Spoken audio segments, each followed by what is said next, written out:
بسم اللہ الرحمن الرحیم۔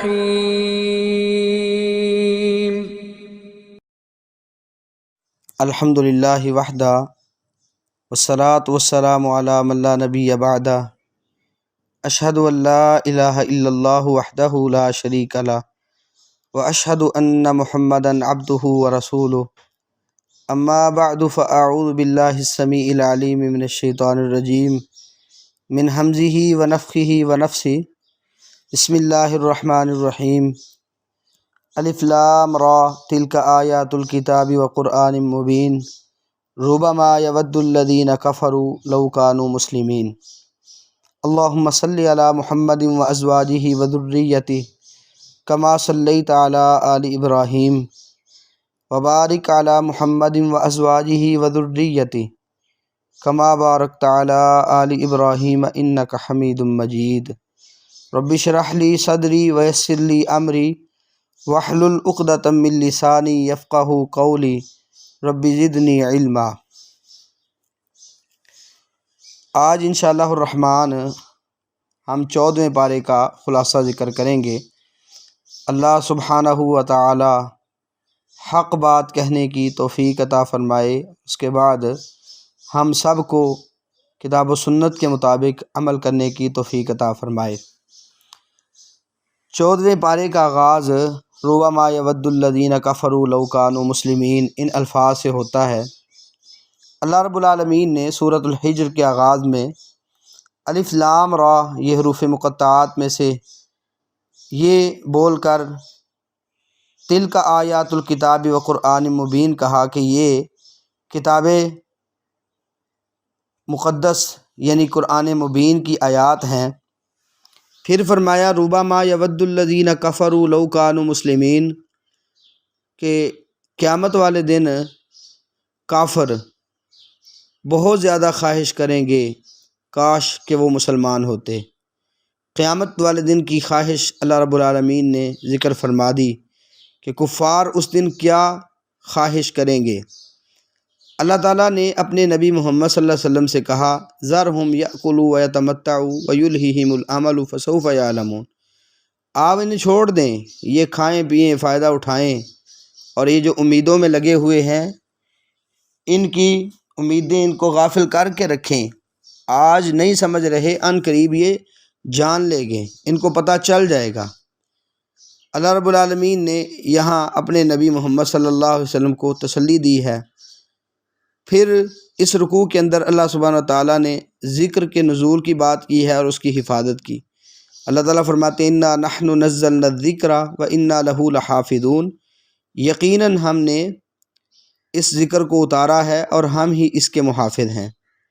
تو ذکر سے مراد قرآن مجید بھی ہے اور رسول اللہ صلی اللہ علیہ وسلم کا فرمان بھی ہے، وہ بھی ذکر میں شامل ہے۔ تو قرآن مجید کی حفاظت کا ذمہ بھی اللہ رب العالمین نے لیا اور اسی طرح حدیث رسول کی حفاظت کا بھی ذمہ لیا ہے۔ ہر دور میں نبی مکرم صلی اللہ علیہ وسلم کی احادیث کا دفاع کرنے والے لوگ موجود رہے ہیں۔ دوسرے رکوع کے اندر اللہ سبحانہ وتعالیٰ نے وحی کے حفاظت کے انداز بتا دیے کہ پہلے ایسے ہوتا تھا کہ شیطان جو تھے، شیطان کے چیلے جو تھے وہ وحی کو چرا لیا کرتے تھے، یعنی شیطان جو جن تھے وہ ایک دوسرے پہ سوار ہو کر آسمان تک پہنچتے، وہاں سے وحی کو سنتے اور چرا کر اپنے نیچے آ کے جو ان کے بتانے والے تھے غیب کی خبریں، جو ان کے کاہن وغیرہ تھے ان کو بتا دیتے تھے۔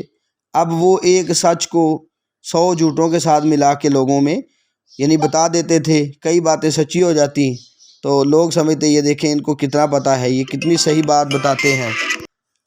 وہ کاہن جھوٹ ملاتے، لوگ ان پر اعتماد کرتے، تو آخر کار ایسے ہی معاملہ چلتا رہا۔ لیکن جیسے ہی نبی مکرم صلی اللہ علیہ وسلم کو اللہ تعالیٰ نے نبوت عطا کی، آپ صلی اللہ علیہ وسلم نے نبوت کا اظہار کر دیا، تو یہ سلسلہ ختم ہو گیا۔ اب اللہ رب العالمین فرماتے ہیں ہم حفاظت کرتے ہیں اس کی ہر شیطان مردود سے۔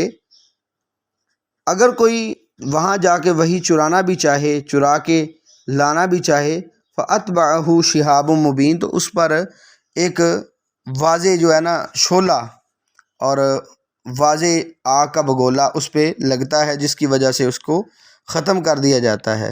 پھر اللہ سبحانہ و تعالیٰ نے زمین کو پھیلانے کا ذکر کیا، پہاڑوں کا ذکر کیا، اور ہر چیز کو ایک وزن کے مطابق اگانے کا ذکر کیا، اور مختلف اس میں ذریعہ معاش رکھے اللہ رب العالمین نے ان نعمتوں کا ذکر کیا۔ اور پھر اللہ سبحانہ و تعالیٰ نے یہ بات ذکر فرمائی کہ اللہ تعالیٰ کے پاس تو بہت زیادہ خزانے ہیں، لیکن اللہ تعالیٰ ایک معلوم اندازے کے مطابق اس کو اتارتے ہیں۔ پھر زندہ اور مردہ، زندہ کرنے والا اور مارنے والا اللہ رب العالمین ہے۔ اس رکوع کے اندر اس چیز کا بھی ذکر موجود ہے۔ تیسرے رکوع کے اندر جن اور انسان کی تخلیق کا ذکر کیا گیا ہے، اور آدم علیہ السلام کو سجدہ کرنے کا فرشتوں کو جو حکم تھا اللہ رب العالمین نے اس کا بھی ذکر کیا ہے۔ اب انسان کی جو تخلیق ہے، اس حوالے سے قرآن مجید میں مختلف الفاظ استعمال ہوئے ہیں۔ مثال کے طور پہ تراب کا لفظ بھی استعمال ہوا ہے، جو خشک مٹی پہ بولا جاتا ہے۔ اسی طرح ارض یہ بولا گیا ہے، اس کا معنی زمین یا عام مٹی کر لیں۔ تین بھی استعمال ہوا ہے، اس کا معنی گیلی مٹی اور گارا وغیرہ ہوتا ہے۔ اسی طرح تین لازب بھی آیا ہے، لیس دار چپکدار مٹی اس سے مراد ہوتی ہے۔ حامہ مسنون بھی استعمال قرآن مجید میں ہوا ہے، اور یہاں حامہ مسنون ذکر کیا گیا ہے، اس کا معنی ہوتا ہے بدبودار مٹی، گلا سڑا کیچڑ۔ اور اسی طرح سلسال کا لفظ بھی قرآن مجید میں استعمال ہوا ہے انسان کی تخلیق کے لیے، حرارت سے پکی ہوئی مٹی کو کہتے ہیں۔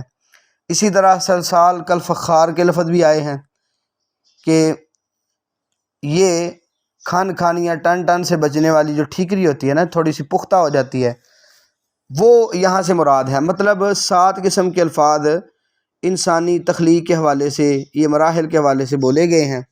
تو رسول اللہ صلی اللہ علیہ وسلم نے اس کی وضاحت فرمائی تھی۔ اللہ تعالیٰ نے آدم علیہ السلام کو ایک مٹھی مٹی سے پیدا کیا، جس کو اس نے ساری زمین سے لیا تھا۔ چنانچہ آدم علیہ السلام کی اولاد اپنی مٹی کی مناسبت سے مختلف رنگ کی ہے، کوئی سفید ہے، کوئی سرخ ہے، کوئی کالا ہے، کوئی ان کے درمیان ہے، کوئی نرم اور کوئی سخت ہے، کوئی خبیث ہے، کوئی پاک ہے، یعنی اس انداز سے مختلف چیزیں ذکر کی گئی ہیں۔ یہ روایت سنن ابی داود کی 4693 نمبر ہے، اور اس کی سند صحیح ہے انشاءاللہ۔ اس میں یہ چیز ذکر کی گئی ہے۔ بہرحال اللہ سبحانہ و تعالیٰ نے آدم علیہ السلام کو جب پیدا کر دیا تو فرشتوں کو حکم ہوا کہ فرشتوں سجدہ کرو۔ فرشتوں کے ساتھ ساتھ ابلیس کو بھی حکم تھا، لیکن اس نے سجدہ کرنے سے انکار کیا۔ تو اللہ سبحانہ و تعالیٰ نے اس سے پوچھا تو نے انکار کیوں کیا؟ تو اس نے کہا اس مٹی سے پیدا ہونے والے کو میں کیسے سجدہ کر سکتا ہوں؟ تو نے اس کو مٹی سے پیدا کیا ہے، اس لیے میں نہیں کر سکتا۔ تو اللہ تعالیٰ نے اس کو دھتکار دیا، جنت سے خارج کر دیا، تو اس پر لعنت کر دی۔ پھر وہاں اس نے اللہ رب العالمین سے مہلت مانگی، کہنے لگا ربی فانظرنی الی یوم یبعثون، اللہ اٹھائے جانے والے دن تک مجھے مہلت دے دے۔ اب جب اس نے مہلت مانگی، اللہ سبحانہ و تعالیٰ نے کہا جی تجھے ایک معلوم وقت تک مہلت دی جاتی ہے۔ تو اس نے کہا اللہ تو نے مجھے گمراہ کر دیا، میں ان کے لیے راستے مزین کروں گا، ان سب کو گمراہ کر دوں گا سوائے تیرے مخلص بندوں کے۔ تو اللہ تعالیٰ نے کہا یہ میرا سیدھا راستہ ہے، ان عبادی لیس لک علیہم سلطان الا من اتبعک من الغاوین، میرے بندوں پہ تیرا کوئی غلبہ نہیں ہے، تیرے پیرو وہ بنیں گے جو گمراہ ہونے والے ہیں، اور ان سب کا ٹھکانہ جہنم ہے۔ لہا سبعۃ ابواب لکل باب منہم جزء مقسوم، اور یہاں یہ بھی ذکر کر دیا کہ جہنم کے 7 دروازے ہیں۔ دیکھیں جنت کے 8 دروازے ہیں اور جہنم کے 7 دروازے ہیں، اس چیز کو ذہن میں رکھیے۔ اور یہ سورۃ الحجر آیہ نمبر 44 کے اندر اللہ سبحانہ و تعالیٰ نے ذکر کیا کہ جہنم کے 7 دروازے ہیں۔ بہرحال اس کے بعد چوتھے رکوع کے اندر اللہ سبحانہ و تعالیٰ نے متقین کا ذکر کیا اور فرمایا کہ یہ جنت کے مہمان بننے والے ہیں۔ جب ان کو جنت میں بھیجا جائے گا، اگر دنیاوی کوئی رنجشیں ہوئیں، کوئی دل میں باتیں بھی ہوئیں، تو آخر کار وہ ساری دل کی باتیں، دل کے جو حسد ہیں، کینے ہیں، ان کو ختم کر کے پھر جنت میں بھیج دیا جائے گا۔ وہاں کوئی تھکاوٹ نہیں ہوگی اور نہ ہی نکالے جائیں گے۔ پھر اللہ سبحانہ تعالیٰ نے یہ بات ذکر کر دی نبی عبادی انی انا الغفور الرحیم وان عذابی هو العذاب العلیم، کہ آپ ان کو بتا دیں کہ میں بہت ہی بخشنے والا رحم کرنے والا ہوں، میرے بندوں کو بتا دیں۔ یہ نبی مکرم صلی اللہ علیہ وسلم کو حکم ہے کہ آپ لوگوں کو بتائیں کہ اگر کوئی انسان گناہ کرنے والا ہے، کسی سے کوئی کوتاہیاں ہوئی ہیں، کوئی کمیاں ہوئی ہیں، تو اللہ تعالیٰ سے معافی مانگ لے۔ اللہ رب العالمین انسان کے گناہوں کو معاف کرنے والا ہے اور انتہائی رحم کرنے والا بھی ہے۔ اور ساتھ یہ بھی بتایا کہ اگر آپ ایسا نہیں کرو گے، ان عذابی هو العذاب العلیم، تو میرا عذاب بہت ہی دردناک عذاب ہے۔ پھر اللہ سبحانہ و تعالیٰ نے ابراہیم علیہ السلام کے مہمان یعنی جو فرشتے تھے ان کا ذکر کیا کہ وہ آئے، انہوں نے آ کے خوشخبری دی ایک جانے والے بیٹے کی۔ تو سیدنا ابراہیم علیہ السلام نے آگے سے کہا میں تو بوڑھا ہو چکا ہوں، آپ مجھے خوشخبری دے رہے ہیں؟ تو انہوں نے کہا جی آپ مایوس نہ ہوں، ہم حق کے ساتھ خوشخبری دے رہے ہیں۔ ساتھ سیدنا ابراہیم علیہ السلام نے یہ کہا وَمَن يَقْنَطُ مِن رَحْمَةِ رَبِّهِ إِلَّا الضَّالُّونَ، کہ اللہ کی رحمت سے وہ لوگ دور ہوتے ہیں، وہ لوگ مایوس ہوتے ہیں کہ جو گمراہ ہوں۔ ایک مومن تو اللہ رب العالمین کی رحمت سے مایوس نہیں ہوتا۔ پھر ان سے پوچھا جی کیا مسئلہ ہے، آپ کدھر آئے ہیں؟ تو انہوں نے کہا ہم مجرم قوم کی طرف یعنی آل لوط کی طرف آئے ہیں، ہم ان کو غرق کرنے والے ہیں، ان کو تباہ کرنے والے ہیں، ان کو مٹانے کے لیے آئے ہیں۔ اور 5ویں رکوع کے اندر اللہ سبحانہ و تعالیٰ نے قوم لوط کا وہ ذکر کر دیا کہ قوم لوط پر کیسے عذاب آیا۔ پہلے وہ آئے جب فرشتے تو وہ ان کی طرف بھاگتے ہوئے آئے، اپنی خواہش کے مطابق جیسے ان کی بدعمالیاں پہلے تھیں تو انہوں نے اسی سوچ کے ساتھ اس کو جاری رکھا اور کہا جی ہم ان کے ساتھ بھی برائی کریں گے۔ سیدنا لوط علیہ السلام وہ پریشان ہوئے، انہوں نے یہ بات کہی کہ یہ میری بیٹیاں یعنی قوم کی بیٹیاں ہیں، آپ ان سے نکاح کریں۔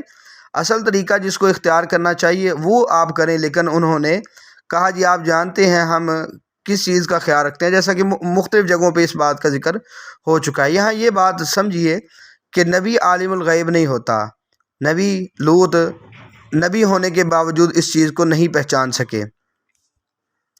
تو بہرحال ان پر عذاب آیا، اللہ سبحانہ و تعالیٰ نے ان کو الٹا کر دیا اور پھر ان پر پتھروں کی بارش برسائی گئی۔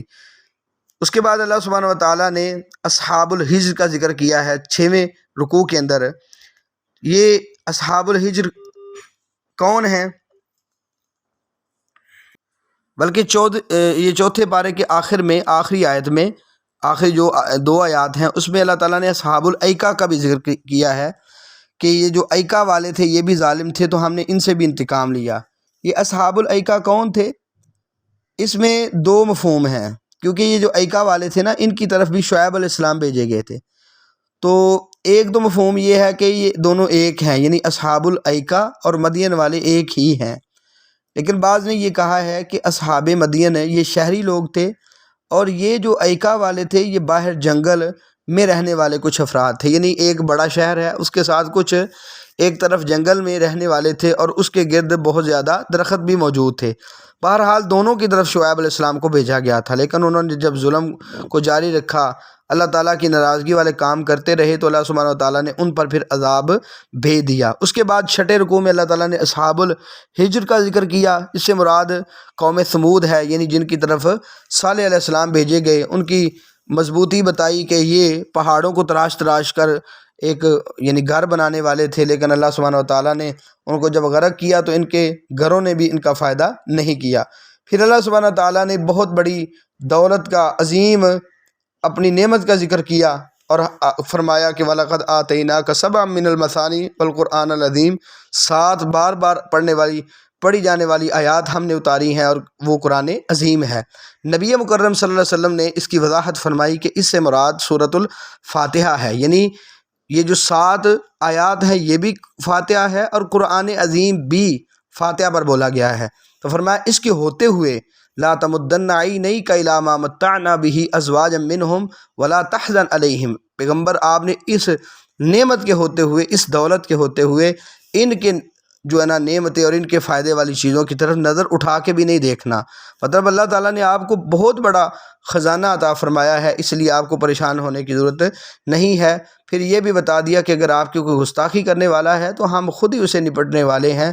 پھر اس رکوع کے آخری آیات میں اور اس سورۃ الحجر کی آخری 2-3 آیات میں اللہ سبحانہ و تعالیٰ نے یہ بات ذکر فرمائی، نبی ہم جانتے ہیں کہ آپ کا سینہ ان کی باتیں سن کر تنگ ہوتا ہے، یہاں ان لوگوں کے لیے بھی درس ہے جو دین کا کام کرنے والے ہیں، لیکن لوگوں کے تانے، لوگوں کی تنقید سننی پڑتی ہے تو دل تنگ ہوتا ہے، یقیناً انسان پریشان ہو جاتا ہے۔ لیکن اللہ تعالیٰ نے اس کا حل کیا بتایا ہے؟ فسبح بحمد ربک وکن من الساجدین، آپ اپنے رب کی حمد بیان کریں تسبیح کے ساتھ اور سجدہ کرنے والوں میں سے ہو جائیں، یعنی کثرت سے سبحان اللہ و بحمدی پڑھیں، انشاءاللہ اللہ رب العالمین ہر قسم کی پریشانیاں دور کر دے گا۔ پھر فرمایا وَاعْبُدْ رَبَّكَ حَتَّىٰ يَأْتِيَكَ الْيَقِينُ، اپنے رب کی اس وقت تک عبادت کرنی ہے جب تک یقین نہ آ جائے۔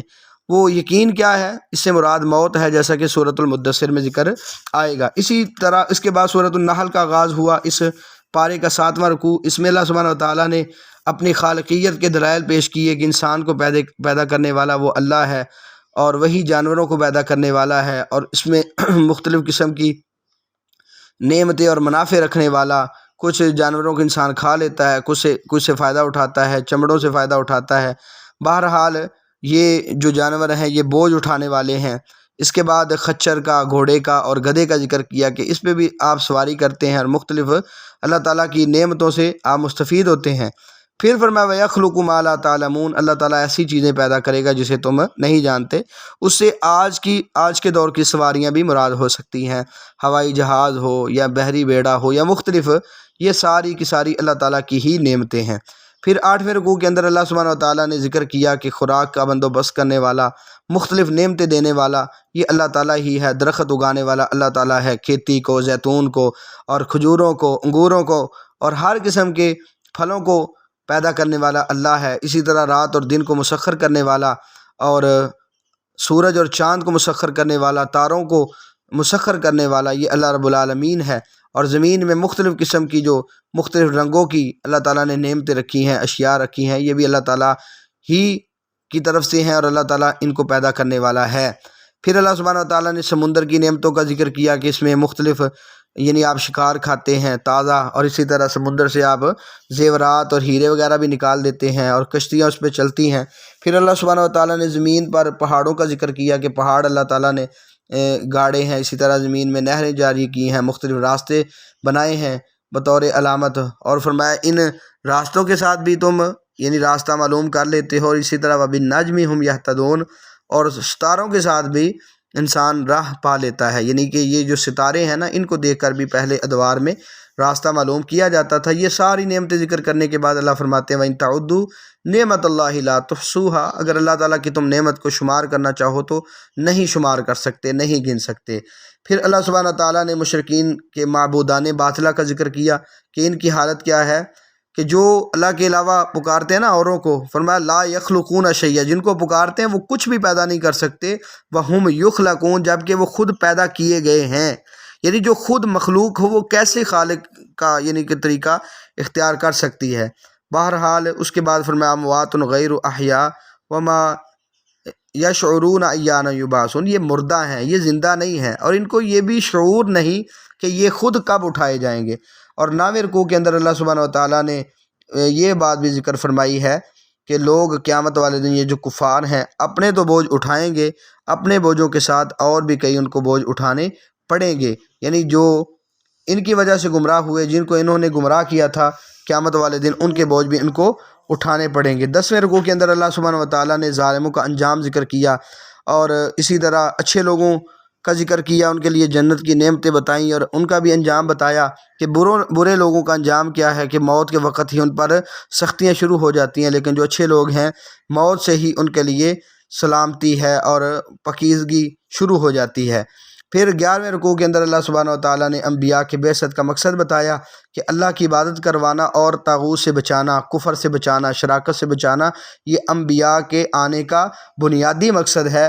اور موت کے بعد زندگی کا یہاں تذکرہ ہوا، اور ساتھ یہ بھی بتا دیا کہ اللہ سبحانہ وتعالیٰ جب کوئی کام کرنا چاہتا ہے کن کہے تو وہ سارا کر سکتا ہے۔ اور 12ویں رکوع کے اندر اللہ سبحانہ وتعالیٰ نے یہ بات ذکر کی کہ جتنے بھی ہم نے انبیاء بھیجے وہ سارے مرد تھے۔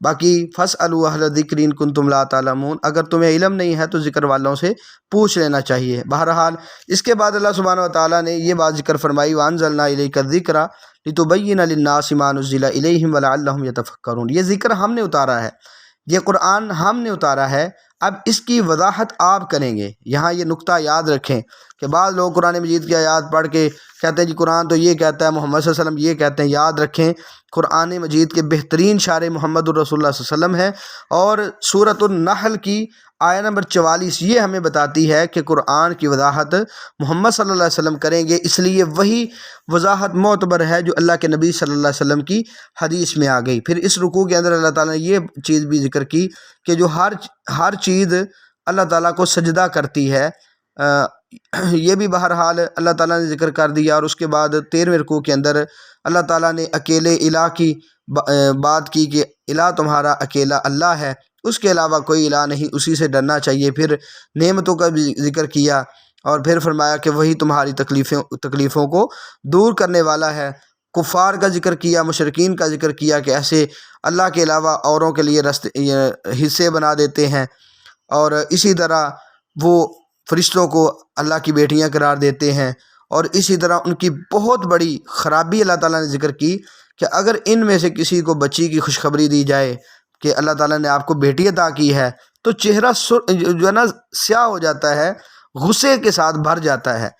یتوارا من القوم من سوء ما بشر بہ، جو خوشخبری دی گئی ہے اس وجہ سے اس کو وہ نحوست سمجھتا ہے، اور اس وجہ سے لوگوں سے چھپتا پھرتا ہے۔ ایمسکہ علی ہون ام یدسہ فی التراب، یہ پھر سوچتا ہے کہ اس کو ایسے زندہ رکھا جائے نحوست کے ساتھ اور اہانت کے ساتھ، شرمندگی کے ساتھ، یا اس کو زمین کے ساتھ ملا دیا جائے، یعنی اس کو ختم کر دیا جائے۔ اللہ تعالیٰ فرماتے ہیں الا ساء ما یحکمون، جو یہ فیصلہ کر رہے ہیں بہت ہی برا فیصلہ ہے۔ آج بھی بعض لوگ بیٹیوں کے پیدائش پہ ناراضگی کا اظہار کرتے ہیں، ان کو اپنی بد عملی پہ غور کرنا چاہیے۔ کتنی بری بات، یہ کتنی بری سوچ ہے۔ ہم نے تو یہ بھی دیکھا ہے، ایسے معاملات بھی یعنی دیکھنے کو ملے ہیں کہ کئی مرتبہ خواتین کو اس لیے طلاق دی جاتی ہے کہ ان کے ہاں بیٹی پیدا ہوئی ہے، نعوذ باللہ من ذالک۔ اللہ تعالیٰ ایسی بد اعمالیوں سے ہمیں بچنے کی توفیق عطا فرمائے۔ اسی طرح 14ویں رکوع کے اندر اللہ سبحانہ و تعالیٰ نے یہ بات ذکر کی کہ اللہ تعالیٰ اگر لوگوں کے ظلم کی وجہ سے، لوگوں کی زیادتیوں کی وجہ سے جلد پکڑنا چاہے، ما ترکا، فرمایا اگر ایسا ہو تو پھر ما ترک علیہا من دابہ، اس زمین پہ کوئی بھی چلنے والا نہ ہو۔ مطلب یہ ہے کہ انسان سے غلطیاں ہوتی ہیں، اللہ تعالیٰ مہلت دیتے ہیں۔ اگر کوئی انسان اس مہلت میں فائدہ اٹھا لے، مطلب وہ اصلاح کر لے، تو وہ فائدہ اٹھا سکتا ہے، لیکن اگر ظلم میں جاری رہے تو پھر جب اللہ کی جو مقررہ مدت آتی ہے، جس وقت کو اللہ نے مقرر کیا ہے، جب وہ وقت آ جاتا ہے پھر اس سے تاخیر نہیں ہوتی۔ 15 رکوع کے اندر اللہ سبحانہ و تعالیٰ نے جانوروں کا ذکر کیا اور اس میں سے نکلنے والا دودھ، فرمایا یہ گوبر اور خون کی نالیوں سے درمیان سے گزر کے آتا ہے، کیسے اللہ تعالیٰ نے تمہارے لیے نعمت رکھی ہے کہ یہ خالص ہوتا ہے اور پینے والوں کے لیے آسانی سے اترنے والا بھی ہے۔ اس کے بعد پھلوں کا ذکر کیا، اللہ سبحانہ و تعالیٰ نے شہد کی مکھی اور شہد کا ذکر کیا۔